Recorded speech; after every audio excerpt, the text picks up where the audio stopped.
Crimson rivers, man down. What about fish? James asks, then tosses his last berry into his mouth and raises his eyebrows at Regulus. How is that any less immoral? Regulus replies, visibly unimpressed as he walks next to him. James shrugs. Well, do fish even have brains? Obviously fish have brains. All living beings have brains, Regulus tells him. Well, except for you. Ha! James bursts out laughing, then immediately claps his hand over his mouth to muffle the sound. Regulus gets upset with him when he's too loud, which is often, and considering the very real danger they're in at all times, James can't blame him. It's just not exactly in James's nature to be quiet. Regulus looks exasperated. Why are you the way you are? I've just insulted you. Why do you find that funny? Not sure, James admits, once he's calmer. Suppose I have a few wires crossed. He pauses, then knocks his shoulder into Regulus's and sing-songs. Or maybe I have a little crush, and I'm just delighted by anything you say. Sound familiar? Every time you open your mouth to speak, the urge to kill you grows stronger, Regulus informs him flatly. You used to be so sweet, James coos, and Regulus instantly scowls, which is, quite frankly, so fucking adorable that James can't stop himself from grinning. Okay, no. Do you remember when you were 12? Do not, Regulus hisses, head snapping around as he glares at him, his face turning red immediately. No, I am. This is too brilliant. This story deserves to be heard by all, James declares. People watching at home settle in and prepare for the cutest fucking... Regulus is abruptly right in front of him, the flat part of his dagger pressed against James's mouth. His gaze is sharper than the blade. You can live without your tongue, James. Did you know that? Why don't I show you? James mumbles carefully, very carefully. I think I really do have a knife kink of some sort. I am so attracted to you right now. I hate you, Regulus mutters, then smacks the flat part of his dagger to James's mouth before pulling it away. Tell that story, and I'll cut your fucking tongue out. Still attracted to you, James announces, breaking out into a grin as Regulus huffs and turns to keep walking. And what story? How do you know it's the same story? I know what story it is. Would it be the same story, James, Regulus warns, where you found a new route to take after school and just had to go collect all the pretty rocks, taking 2 jars, and then you gave me the prettiest one with a sweet little smile while you gave Sirius the other one, which was only half full, and you told him not to eat them? James continues anyway, his voice cheerful. That story, by chance? First, I couldn't be sure that Sirius wouldn't eat them. He's an idiot, so that was an extremely valid thing to say to him. Second, Regulus says, swiveling his dagger between his fingers, you really don't value your tongue, do you? James hums, raising his eyebrows. Not as much as you would, if only I had the chance to prove it. But you don't, and you never will, Regulus reminds him, because he's so mean. Well, I don't know, James muses as he continues walking next to Regulus. I didn't exactly expect to have a chance with other things. Your gifts at 12 are a lot different than they are at 25, I'll just say that. Yes, James, that's called maturing. I realize that it's a concept which you have no basic understanding, but why are you the way you are, huh? Let's talk about that. You're always insulting me. Feels very pointed, and frankly, you can't expect me not to like it, because it makes me feel so very singled out, special, if you will. You're just desperate, Regulus says. Well, yes, but I'm no fool. You're meaner to me than anyone else, James chuckles. Unresolved feelings, maybe? Regulus huffs a laugh, like he finds James's theory incredibly amusing, as if it's so absurd that it can only be funny, which is a bit of a blow if James is honest. Your optimism has somehow managed to circle into delusion. Can you blame me? I mean, your parting gift alone. James looks over and catches his gaze, pleased that Regulus holds it without pretending he has no idea what James is referencing. He can't believe that Regulus is actually willing to talk to him about this. You can't blame a bloke for the effect a gift like that can have on his greater sense. The goal was not to give you hope, James. Right, well, you mucked that up quite a bit. It didn't mean anything, Regulus says. You know that. James purses his lips, wishing he had more berries to chew on so he could bide his time to figure out the best way to respond. He settles for tossing his hatchet from hand to hand. I don't know that, actually. It was indulgence, yeah? Obviously. But just for me? Did it look like I got anything out of it? Regulus asks, but now he's looking away, and there's a certain set to his jaw. Oh, fuck, James breathes out, his eyes widening. Shit, Reg, you did get something out of it. James, you enjoyed it. Regulus cuts him a sharp look, but he already is blushing, so his protests are futile. Will you please just stop talking? No, this is the best day of my life, James declares brightly. Right, and a good day for it, no doubt. A nice stroll in the woods with someone who will never indulge you again inside an arena where death is imminent, Regulus says sarcastically. He waves his empty hands. Yes, what a lovely day. The last word has barely left Regulus's mouth before, with an abruptness that James doesn't see coming, everything proceeds to go wrong all at once. Something drops down from the tree above them with no warning whatsoever, and slams into Regulus's back hard enough to shove him to the ground. He lands on his front and gets a mouthful of leaves and dirt for his troubles, and the weight on his back shifts desperately, leaning, reaching. Regulus scrambles to scrawl forward and reach his dagger first, because it had slipped from his hand where he went down.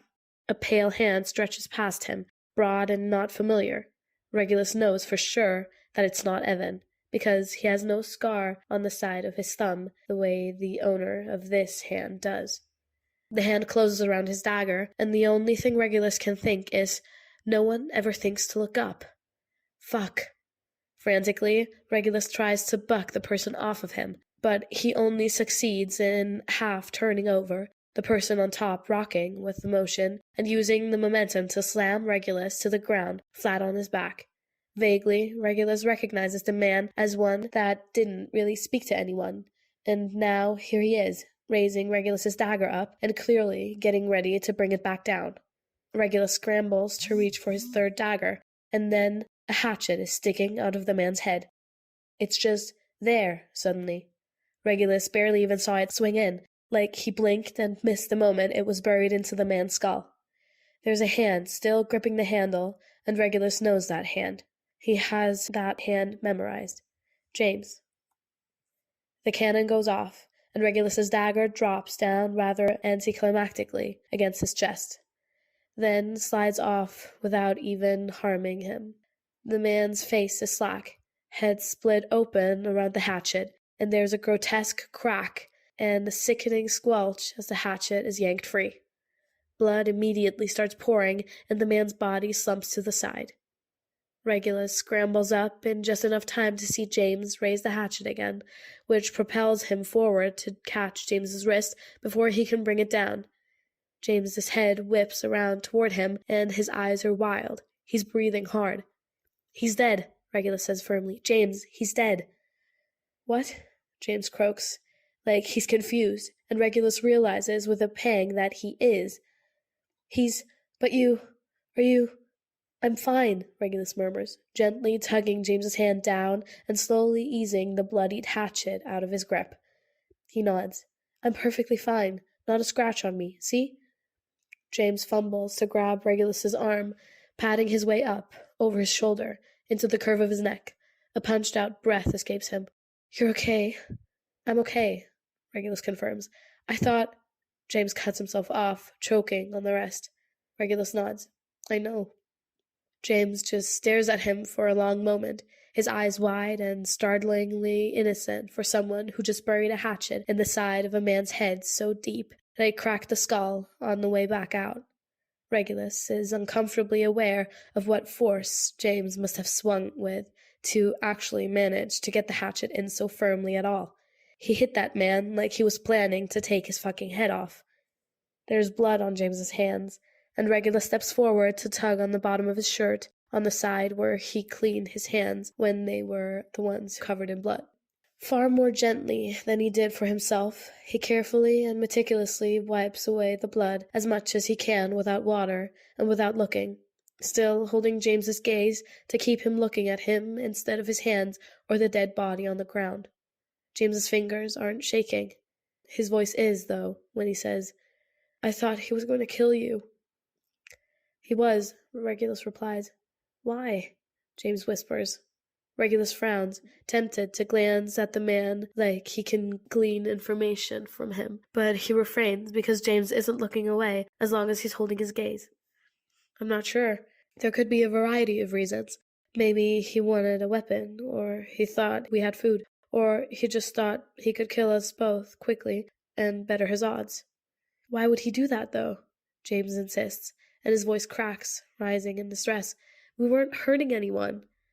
I would have helped him if but he attacked you, and I—" "James," Regulus says softly. "I couldn't let him," James croaks. He was going to kill you, and I had to." "I know," Regulus tells him yet again, because he does know, even though James can't get his words out properly.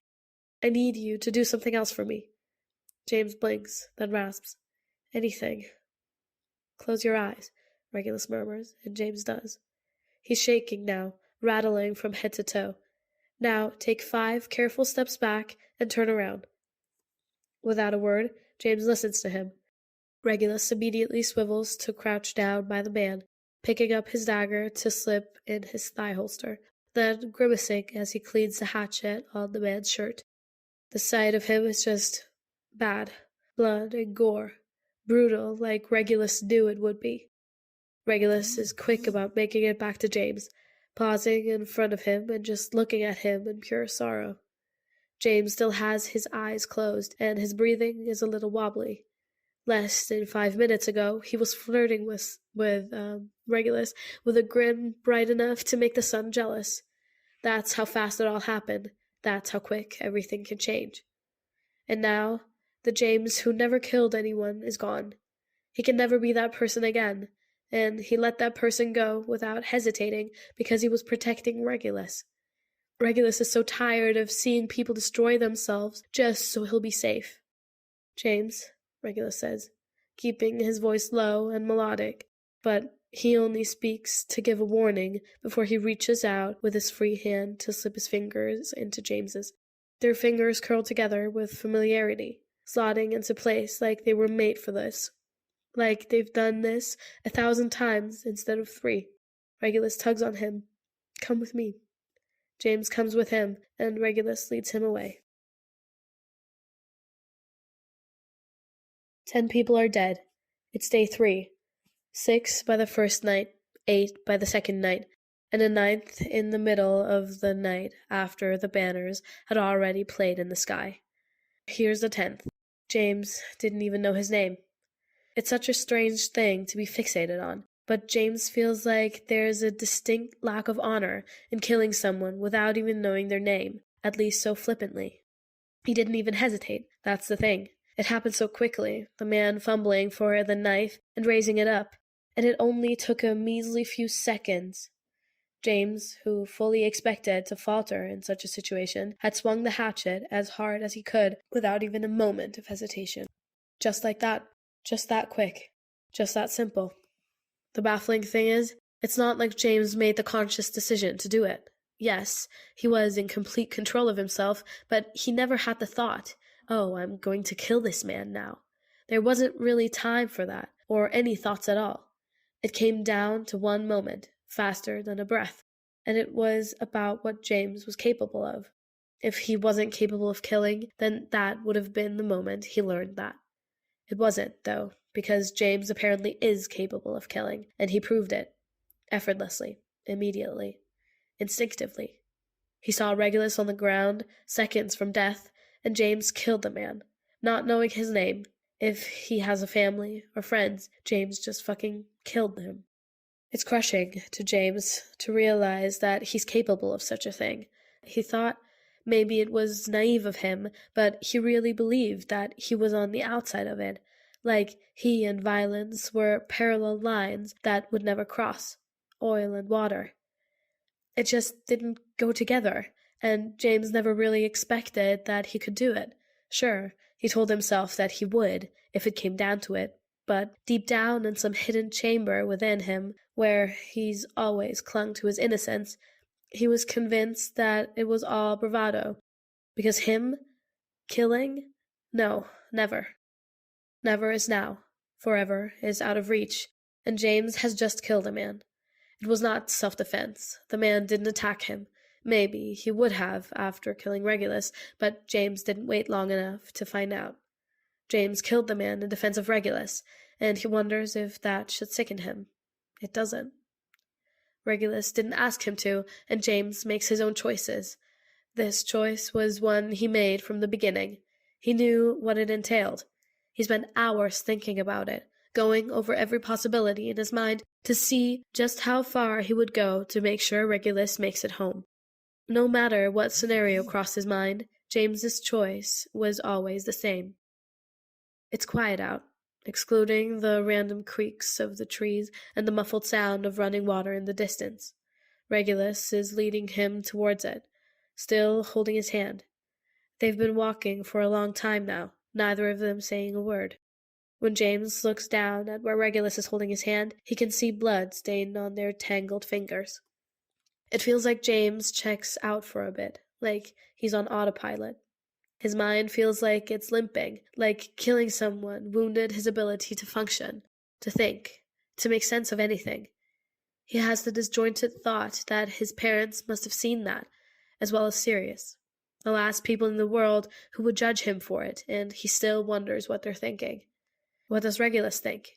He's very quiet, and he's being startlingly gentle with James right now. More gentle than he's been in years. James feels untethered, and Regulus keeps holding on to him like he knows, and he's determined not to let him slip away. There's something secure about him at this moment, and James just wants to sink into him and close his eyes to shut the rest of the world out. James goes in and out like static, his brain buzzing like it's full of bees, and then they're at the stream. A new one they've never seen before. Regulus takes him to the edge of it, crouching down and encouraging James to do the same by tugging on his hand. James does, and Regulus dips their hands in the water together, keeping them touching even as he cleans the blood off. In the water, it looks pink. "Did you know his name?" James croaks. "No," Regulus murmurs. He pulls their hands from the water, letting them drip without doing anything else. The hatchet lying across his thigh is clean, and James isn't sure how that's even possible. It looks untouched. "Did you?" "No," James chokes out, squeezing his eyes shut and ducking his head. He's right next to Regulus, so he ends up pressing his face into his shoulder, sucking in a deep, gasping breath. "Shh, breathe, James," Regulus whispers, tenderly, so tender, and one of his hands breaks away to cup the back of James's head. His fingers push into James's unruly hair, which makes James feel so much better and so much worse all at once. James breathes. He's not crying. It feels like he should be. All the usual symptoms are there, the tightness in his throat, the pain in his chest, the struggle to breathe, and yet no tears come. His eyes remain dry. Everything just hurts. Regulus sways back a little, and James reaches up to grab his arm with both hands. "Don't leave, Regulus. Please don't." "I'm not leaving," Regulus says softly, carding his fingers through James's hair. "I just need to refill our water, that's all. I'm still right here, all right? But we can't stay long. I'm sorry, James, but we have to keep going." Just give me a minute," James begs, and Regulus makes a quiet, soothing noise that sounds like agreement.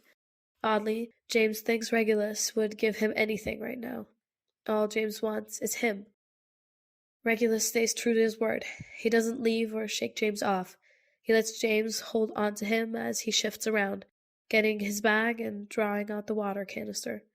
James briefly pulls away to drink some when Regulus nudges him in the head with it, insistent even when James ignores it. He drinks it and feels a little better, which makes him feel guilty for some reason, and then Regulus finishes off the rest before refilling it. He does it with James's face pressed into his shoulder and James's arms threaded around one of his, limiting his mobility quite a bit, but he never complains. Afterwards, Regulus gives him a little more time.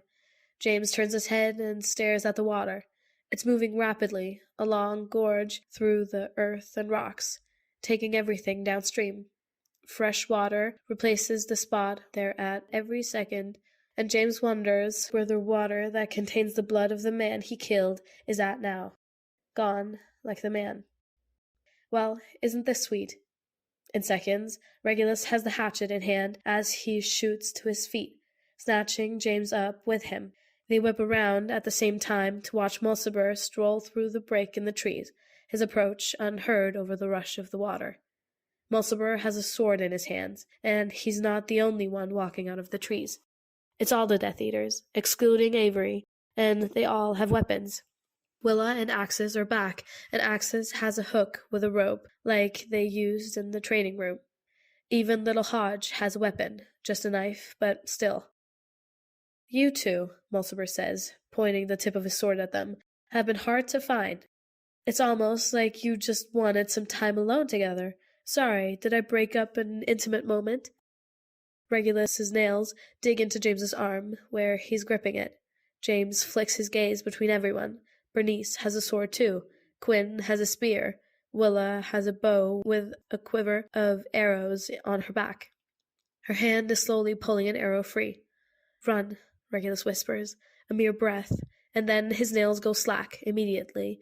He and James whip around and crash directly into the stream, running as hard as they can while the others automatically give chase. Run, run, run. That's it. That's all there is. Just running.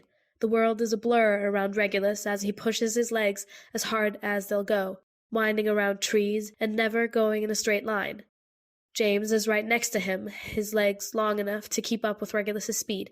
They're both sprinting like their lives depend on it. They do. An arrow whips past them, landing in the trunk of a tree with a loud thunk. Regulus snaps it in half as he goes past, cursing under his breath when another one shoots right by him, so close that it would have hit him if he hadn't stumbled a bit. Regulus can hear the others chasing them, their feet pounding on the ground, their loud shouts and whoops of laughter, taunting them. They have them in their sights now, and Regulus knows they're not going to stop until he and James are dead. The problem is, Regulus and James, even with weapons, can't fight them. They're outnumbered.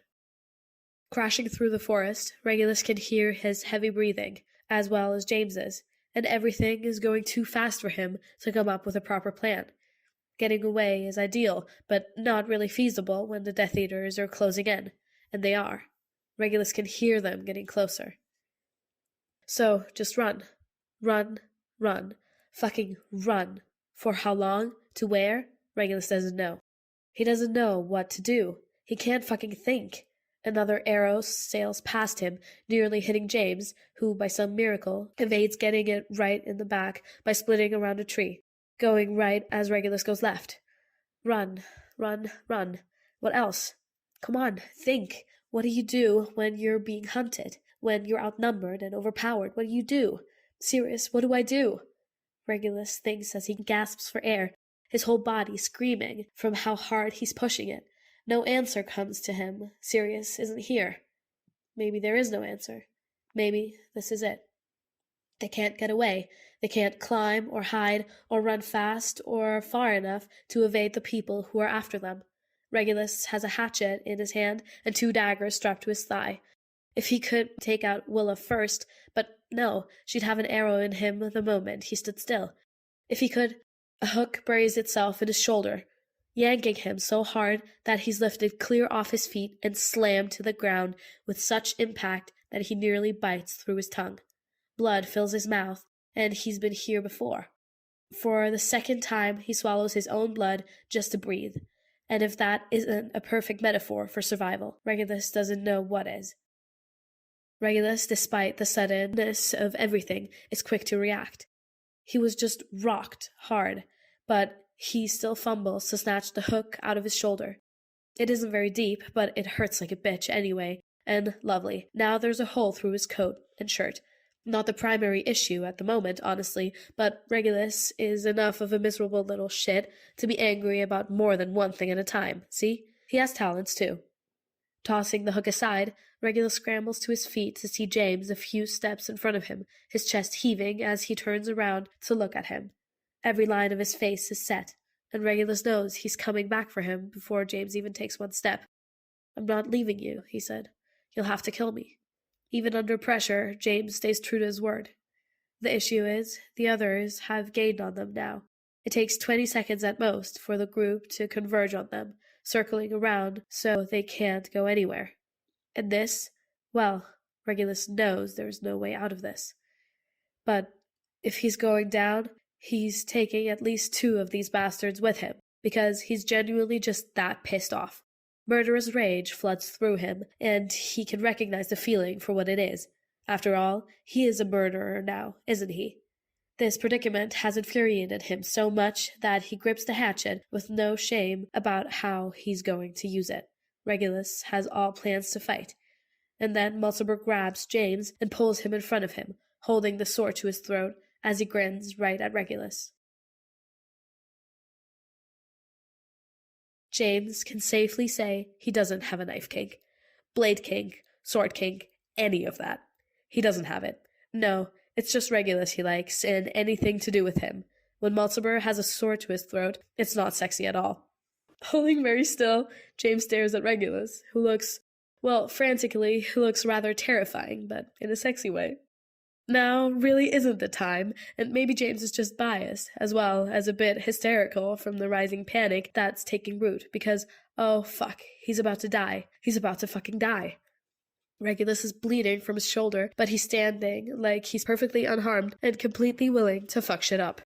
His gaze is latched right onto Mulciber, no one else, and his eyes are cold. It's admittedly a bit disturbing, because James knows his eyes, and he hasn't ever seen anything like this in them before. Yes, when James discovered him, he looked ready to kill. This is different. Regulus has fucking murder in his eyes. It's cold and calculating, a window into the no-doubt chilling thoughts that are rolling through his mind right now. It's bad enough that James almost feels concerned for Mulciber. No, leave him, Mulciber says, and Bernice steps back from where she was about to grab Regulus. He's not going to do anything. I've got his boyfriend, don't I? He looks angry. Willa sings songs, an arrow docked in her bow and ready to set loose as soon as she lifts it. She sounds so young. James thinks she's Vanity's age. Kill him, Mulciber. What are you waiting for? Not yet, Mulciber snaps. Go on, Black. I want to know how you did it. How you killed Avery. When we made it to him, they were already lifting his body out. I can show you better than I can tell you, Regulus declares sharply, an edge to his voice that makes James's heart skip a beat for a moment. Mulciber snarls in James's ear. I've known Avery my whole fucking life, you worthless cunt. You're going to tell me what you did to him, or I'm going to cut your boyfriend's pretty face off one slice at a time. If you so much as make him flinch, they'll be lifting you out in pieces, Regulus warns, and James swallows, because that's his I'm not fucking around voice. He actually means it. Is that so, Black? Mulciber laughs, and then the sword raises up to press against James's cheek. He drags it slowly, pressing in hard, and James hisses as he flinches back, but Mulciber just snatches him by the hair and holds him in place. Ow, fuck, James grits out, wanting so badly to fight, but one wrong move could cost him his eye, or more importantly, it could cost Regulus's life. James struggles to no avail, and the slice goes up the side of his face, until Mulciber puts the sword back to his throat. It stings and aches, a line of heat that blood slips free from, pooling down to his jaw in the crevice of his neck. His face is twisted into a grimace, but he can see how stiff Regulus is, his jaw clenched and his nostrils flared wide. Do you want to talk now, or should I do that again? Mulciber asks. No? Here, let me just... Don't, Regulus snaps, taking a step forward. Mulciber sing-songs. Come any closer, and he'll be swallowing the sword, yeah? Regulus stops. There we go. Got you on a leash now, don't I? Didn't your brother tell you not to reveal your weakness, Black? Or is he as useless as you? Regulus just visibly gets more pissed off at the insult to his brother, and James can relate. James also remembers when Regulus was 13 and one of his classmates called Sirius an idiot to his face. It wasn't at school, but rather in the middle of the market, and James was with Sirius. Regulus had wandered off, no doubt going to browse for a new journal. When it went to find him, a boy was essentially bullying him. James and Sirius had started over at the same time, both ready to do the same thing, but they never got the chance. Regulus was generally quiet around other people, a bit shy, and he honestly didn't like most people who weren't, well, James, basically. Sirius is his brother, so that's a little different. Anyway, they got close enough to see Regulus being a snarky little shit because, for all that he was shy, he wasn't afraid to verbally rip someone to shreds if they were annoying him, even then. The boy said, "You won't do anything, especially when your idiot brother isn't around." And he'd barely finished talking before Regulus punched him in the face so hard that he crashed into the table of, predictably, journals. Regulus kept right on hitting him, too, at least until Sirius and James pulled him off and dragged him away before Aurors got involved. After all that verbal abuse the boy threw at him, it was one offhand comment about Sirius that set Regulus off. In short, if Regulus gets his hands on Mulciber, he's fucked. For some reason, this makes James laugh. This isn't really the situation where laughter is appropriate, but it bubbles up anyway. He can't help it. He's under a lot of stress, his face hurts, and he's terrified that they're about to die. And he still laughs because, Mulciber is going to regret that. "Something funny, Potter?" Mulciber asks sharply, yanking him by his hair to get him to shut up again. James grinds his teeth, but nevertheless says, "You're an idiot. Mercy on your soul, Mulciber, because you just made a very big mistake. You think Regulus cares about me? No. Sirius is his weakness. And you fucking fool, he's not here." "James," Regulus says sharply, and that's all he says, but that's all he has to say. The unspoken command rings loud and clear. With a grunt, James recklessly presses into the sword, getting a sharp but thin slice for his troubles, all so he can toss his head back into Mulciber's face. Mulciber curses sharply and rocks back, his hand lifting slightly, which James turns his head to clamp down on hard enough that he tastes blood. The sword hits the ground, and James lunges for it as Mulciber stumbles back with a shout. He gets it in his hand and sucks in a sharp breath as something glints out of the corner of his eye. Bernice is there, sword sailing right for him. He lifts the sword he just grabbed to block it, falling backwards and trying frantically to make it back to his feet. Chaos immediately unleashes at once. An arrow goes flying, but Regulus manages to dodge it in the midst of launching himself right at Mulciber. Bernice is downright ruthless with her sword, swinging at James again and again so quickly that he can only block over and over to keep his head from being sliced cleanly from his body. Axes swings their hook in the air like a lasso, and James sees it go right for Regulus, and it doesn't miss. It hooks into the same spot as before, but Regulus doesn't even slow down. He just grabs the rope and yanks so hard that Axis stumbles to the ground, cursing under their breath as the rope slips through their hands rapidly enough that it likely burns. Regulus rips the hook right out and throws it carelessly to the side, making it disappear through the trees. Axis curses vibrantly and darts off to get it. Quinn rushes after Regulus with the spear, and James manages to knock back Bernice's sword with enough force to get the time to make it to his feet. Hodge is there, so small with his knife raised. He doesn't move, so James doesn't either. The three of them, James, Bernice, and Hodge, proceed to have a silent standoff, their weapons at the ready. James's heart thumps loudly in his ears, and his mind is racing. He's distracted, worrying about Regulus, even though Mulciber has no weapon. Quinn is over there, though, and she has her spare. Regulus has a hatchet, at least, but Mulciber still has his fists. Also, James is not so good with a sword. He barely knows how to hold the fucking thing, and it's a lot heavier than he was expecting it to be. Bernice holds hers like she knows how to use it, which is concerning.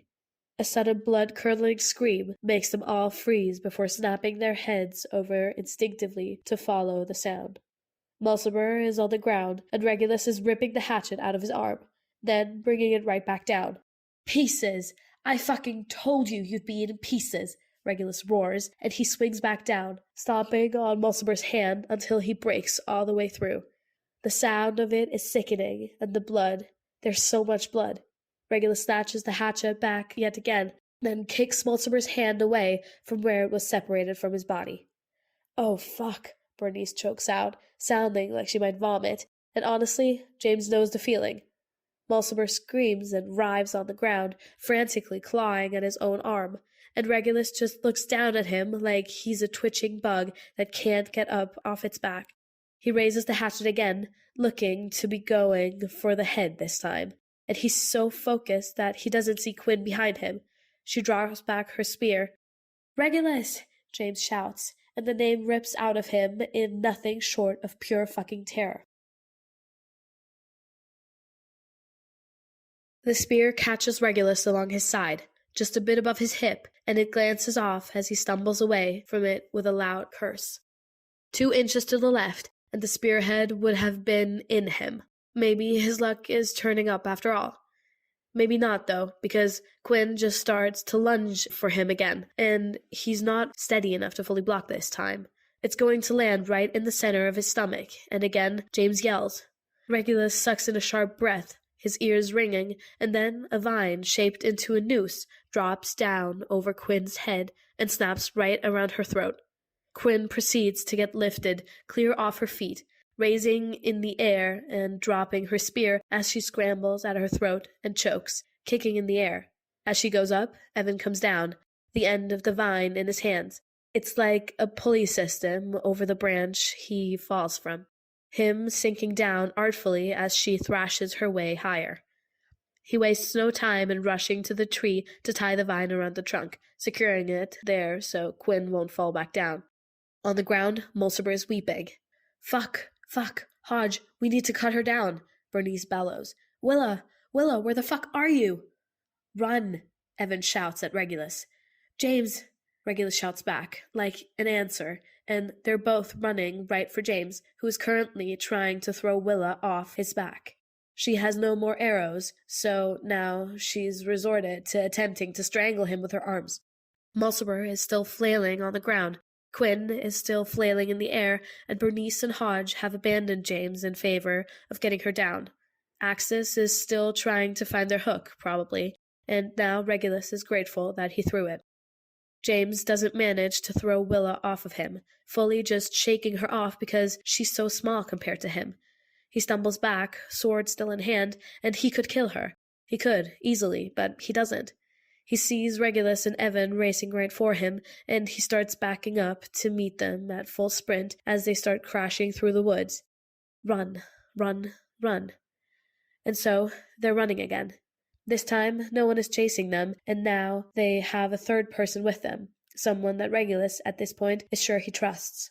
No one is following, and they still run like their lives are at stake. They can't be convinced that they aren't. No cannon sounds, not even when they've been running for so long that Quinn would definitely be dead by now, which means that they managed to cut her down. Mulciber, well, he can survive without a hand, so long as he doesn't bleed out. Regulus isn't too happy about it, honestly. He didn't chop off Mulciber's hand out of mercy. He was going to kill him. Regulus still wants to kill him.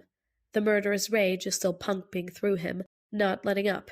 Later, maybe he'll be sickened by how he just lost it, but for now, he remains fucking furious. Regulus, stop, James wheezes, and he starts slowing, which makes Evan and Regulus do the same. Slowly, they all come to a stop, breathing hard. As soon as Regulus gets still, his injuries make themselves known, and he groans as he cups his side and bends over slightly, eyes squeezing shut as he tries to catch a breath. Nothing is fatal. He knows that, but it still fucking hurts.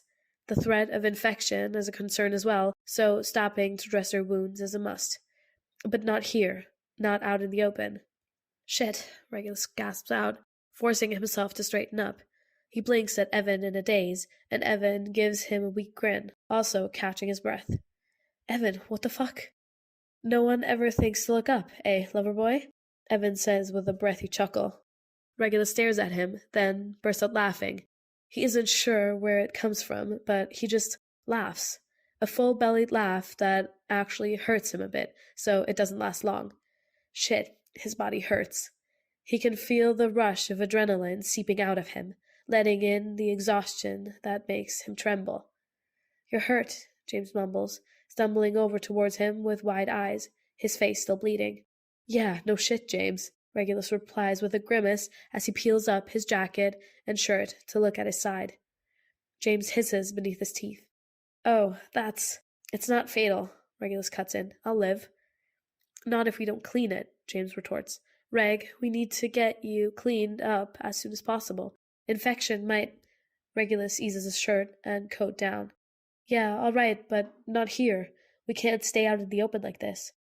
"Do you really think the Death Eaters are going to chase us down after all of that?" Evan asks incredulously. "Of course they are. As soon as they get Mulciber's arm wrapped, they'll be on their way," Regulus mutters, as he reaches out and grabs James's chin, turning his head so he can narrow his eyes at the cut on his cheek. There's a smaller one on his throat too, but it's already stopped bleeding. The one on his face is slowing down, at least. They have supplies with them, so it won't take long to recover. Mulciber will be on warpath, no doubt. James, stop moving. "I'm fine," James insists, trying to lean his head back. "Let me look at it, you idiot." "I said I'm fine. You're worse off. Let me see your shoulder." Evan clears his throat. "If you two are done, there is a stream not too far from here, where a little cave is close by. Feel free to stop flirting at any time." "Piss off," Regulus grumbles, but he dutifully drops his hand and turns toward Evan. "I saw Axis got their hook. Do you still have your knife?" "Willa and Axis chased me for a long time," Evan says wearily, heaving a sigh. "Willa stole my knife. She's a crafty girl, I hate to admit. I managed to shake Axis by assuming they'd chase the hook if I tossed it, and I was right. I still have my supplies, obviously." He reaches up to pat the strap of his back. "I just don't have any weapons. Didn't let that stop me, though." "Here," Regulus says, holding out the hatchet to James, who stares at it without moving. His eyes scrawl up to meet Regulus's gaze, and he swallows thickly. Regulus nods at him, which makes him take the hatchet slowly and carefully. It's covered in Mulciber's blood. Regulus takes the sword. James doesn't protest, just letting him have it. He holds it out to Evan, who blinks at it. "Here." Evan only waits one moment before he reaches out to take it. Then he mumbles, "Thanks." "Lead the way," Regulus replies, sweeping out his hand. "The Death Eaters know the stream, but not the cave," Evan explains as he turns and starts walking. "I've seen them go to the stream from the trees, but I don't think they've realized there's a cave near. Should be safe for a moment. Unless they've already recovered enough to start searching for us again," James points out. "Yes, so maybe pick up the pace, yeah?" Evan suggests, and they all start a little jog, which is about all they can manage with how sore and exhausted they all are. Regulus presses his hand to his side with a wince, but he keeps going past the pain. "Did your supplies come with anything even vaguely medical?" "No, but I have a cloth that should help clean you two up, and a bowl we can carry water in," Evan replies. "Lovely," Regulus mutters with a sigh. "Not that I'm not grateful, Evan, but what were you doing in that tree?" "I heard Mulciber scream," Evan says, and Regulus keeps staring straight ahead as James and Evan both glance at him from either side. "I wasn't too far, actually, and I was curious, so I got close and climbed up to see what was going on. A right fright you were while chopping away, lover boy." "Yes, well, you missed the part where I warned him that would happen," Regulus says. "Not my fault he didn't listen." Evan whistles low, then clicks his tongue. "Can't imagine what he did to make you give a warning like that. I can guess, though. Threaten your boyfriend?" "Mocked his brother, actually," James corrects. "Both," Regulus thinks, then grimaces as soon as he's had the thought, because James isn't his boyfriend. Regulus is just, "Look, he's injured and tired and dealing with a lot, okay? Give him a break. He can't be blamed for the thoughts he has under these circumstances, especially when he's essentially being guided into them because he knows that Evan means James when he says your boyfriend. Fuck, Regulus needs a nap." They're all quiet until they locate the stream Evan is taking them to. He points out the cave, but they stop by the water first. It's clear and clean, less of a stream and more of a pond. The water is startlingly still, outside of a few ripples that come from the wind and nothing else. Regulus can see all the way through to the bottom, and there's not one fish or anything else in it. Evan goes further down away from them to gather water in his canister and bowl, while James and Regulus crouch down to clean the blood off their hands for the second time today.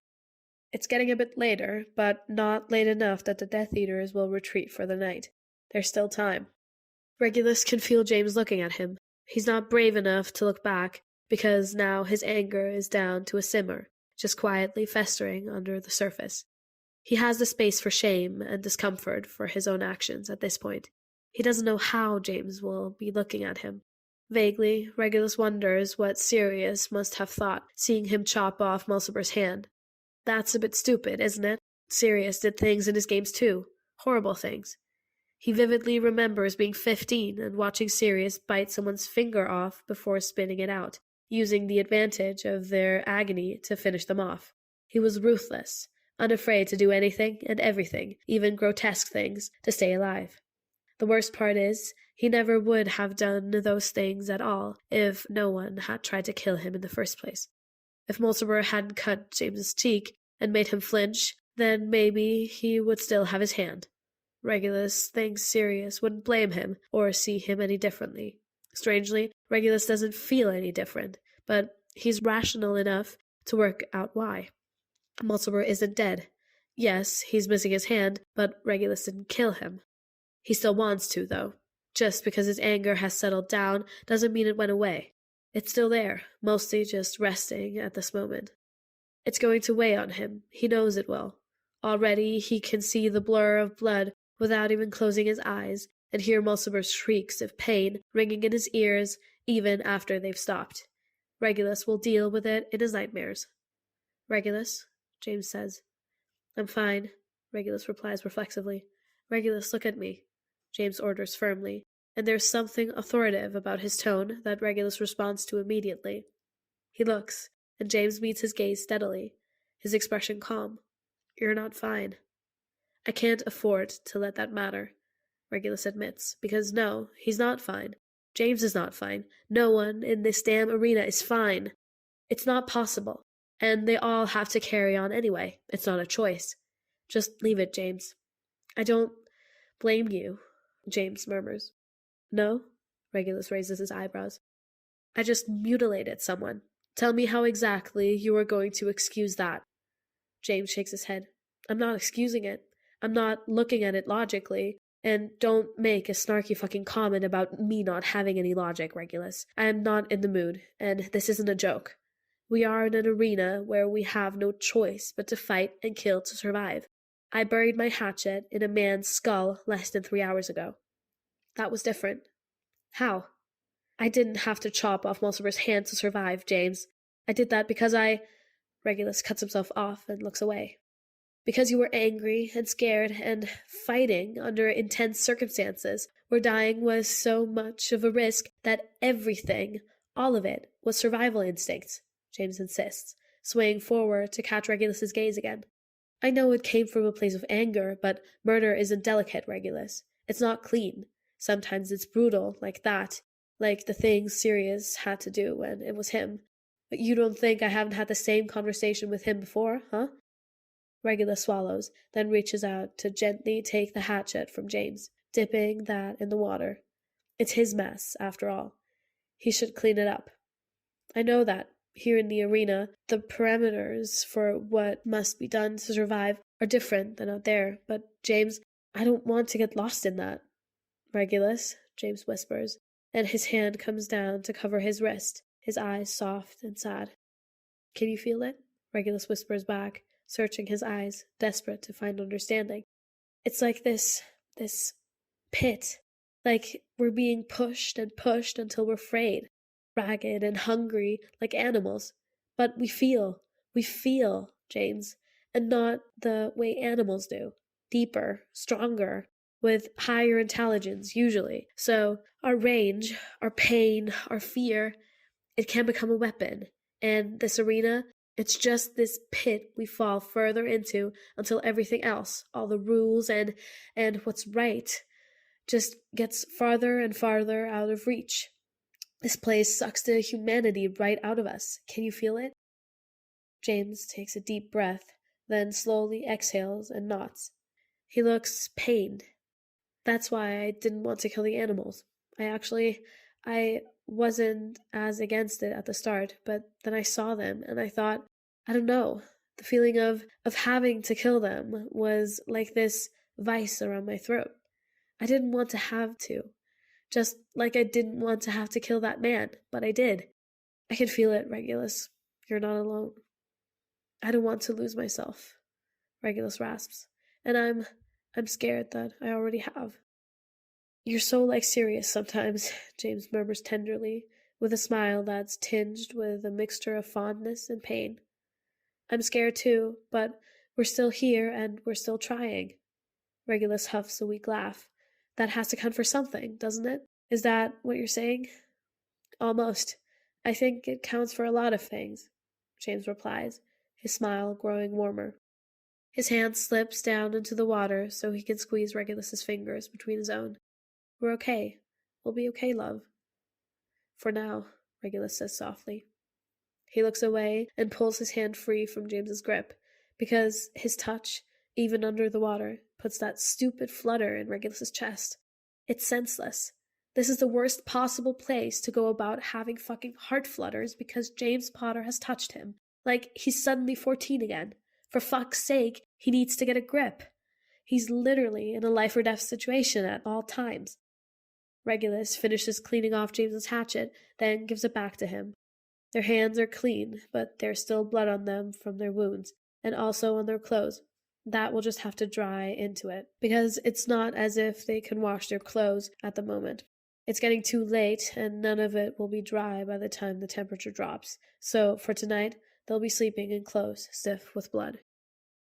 Evan approaches with the bowl and cloth, holding them up with a smug smile. The prick is unharmed, of course, so he's completely free of what's surely about to be an irritating process. It's likely going to hurt, but it's necessary. All right, let's get into the cave in case our friends head in this direction, Evan declares, nodding for James to walk ahead of him while Regulus grabs his bag. They won't be able to find us if they do, right? James checks, turning around to walk back and face them both. The cave is behind loads of shrubbery and vines, so it's barely even visible to the eye. I actually only found it because I was avoiding axes and Willa, practically fell in it, Evan assures him with a chuckle. So, long as we're quiet, they'll come through and never even know we were here. There's a distinct click of a mechanism releasing, and then James is howling at the top of his lungs and crumbling to the ground. His scream of pain echoes off the trees, so loud that birds take flight, and Regulus can't even blame him. James just got himself caught in a bear trap.